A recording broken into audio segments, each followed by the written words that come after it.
ઉપદેશ. ખૂબ ઓછું બોલનારની વાણી સૌથી વધુ પ્રભાવક નીવડે છે.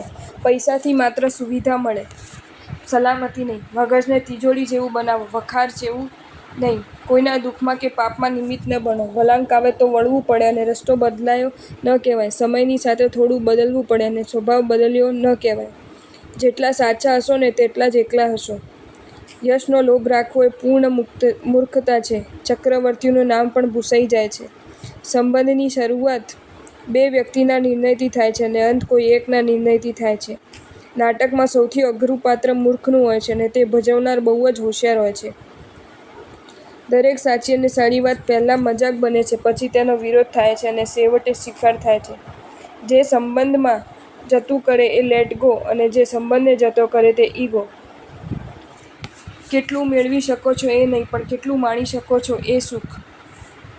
જીવનમાં વર્તમાન અને ભવિષ્ય આપણા અતીતનો હિસાબ હોય છે. બીજાને આપવામાં જે સુખ અનુભવાય તે તિજોરી ભરવામાં નહીં. દૂરથી તો લોકો તીર જ મારી શકે, પીઠમાં ખંજર તો નજીકના જ મારે છે. ચૂપ રહેલી દરેક વ્યક્તિ કંઈક બોલવા માંગતી હોય છે. બની શકે એ યોગ્ય સમય કે યોગ્ય શબ્દોની શોધમાં હોય. કોને કહું કે તમે અને અમે નોખા છીએ? અરે તમે કંકુ અને અમે ચોખ્ખા છીએ. મનુષ્ય બે સમયે મૌન રહેવું, અજ્ઞાની બોલે ત્યારે અને અજ્ઞાની બોલે ત્યારે. સમય વિના કહેલી સાચી વાત પણ શક્તિ, અસર અને મૂલ્ય ગુમાવે છે.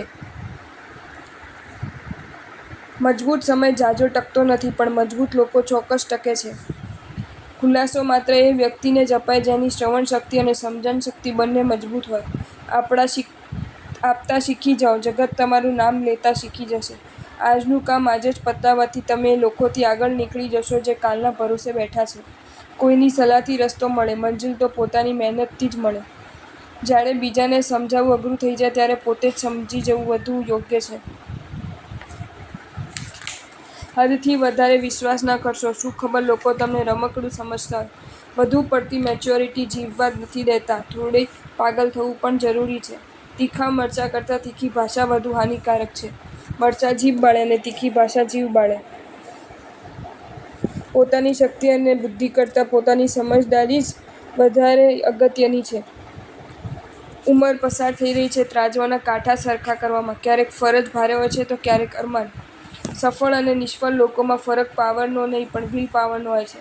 જ્યારે બરાબરી કરવાની ત્રેવડ ન હોય ને ત્યારે માણસને બદનામ કરવાનો શોખ જાગે છે. કોઈ પણ વ્યક્તિને સન્માર્ગે લાવવો હોય તો સૌથી પહેલાં તેના અંતરમાં આપણા પ્રત્યેનો સદભાવ હોવો ખૂબ જરૂરી છે.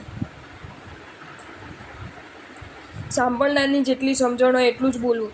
શ્રેષ્ઠ માનવતા એટલે ઢંઢેરા પીટ્યા વગર કરાતી કોઈની મદદ. પોતાના હોય ત્યાં જીદ જ સારી લાગે. કોમ્પ્રોમાઇઝ તો પારકા સાથે થાય. દરેક દિવસે જીત તો નથી થતી, પણ દરેક દિવસે કરેલી મહેનત જીત તરફ જરૂર લઈ જાય છે. માણસને શરીરની કિંમત ડૉક્ટરની ફી સાંભળ્યા પછી વધુ સમજાય છે. અજાણતા કરેલું પાપ અતિચારમાં આવે, પણ જાણી જોઈને કરેલું પાપ અનાચારમાં આવે. આજ સુધી જેટલા યુદ્ધ શાસ્ત્રોથી નથી થયા તેના કરતું વધુ શબ્દોથી થયા છે. તમારી હાજરીમાં જે તમારાથી ડરતો રહે છે, તમારી ગેરહાજરીમાં તે સતત તમને ધિક્કારતો રહે છે. દેખે પરાયા દોષ ને એવા લાખો લોક છે, દ્રષ્ટિ કરે નિજ દોષ પર એવા વિરલા કોક છે. હસવાની જગ્યાઓ તો ઘણી હોય છે, પરંતુ રડવાના ખભા અને ખૂણા બહુ ઓછા હોય છે. મુસીબત આવે તો સમજી જાઓ, જિંદગી કંઈક નવું શીખવવા માંગે છે. સરળ આત્મામાં જ ધર્મ વસે છે અને તેની જ શુદ્ધિ થાય છે. જૂઠું બોલતા પહેલાં, જૂઠું બોલતી વખતે અને જૂઠું બોલ્યા પછી જીવ દુઃખી જ થાય છે. વૈયાવચ કરવાથી તીર્થંકર નામ કર્મ ઉપાર્જન થાય છે. જો તમને આ વિડીયો ગમ્યો હોય તો આ વિડીયોને લાઇક કરો અને શેર કરો અને આવા જ નવા વિડીયો જોવા માટે જૈન ફેક્ટ્સ એન્ડ સ્ટોરીઝની ચેનલને સબસ્ક્રાઇબ કરો. ધન્યવાદ.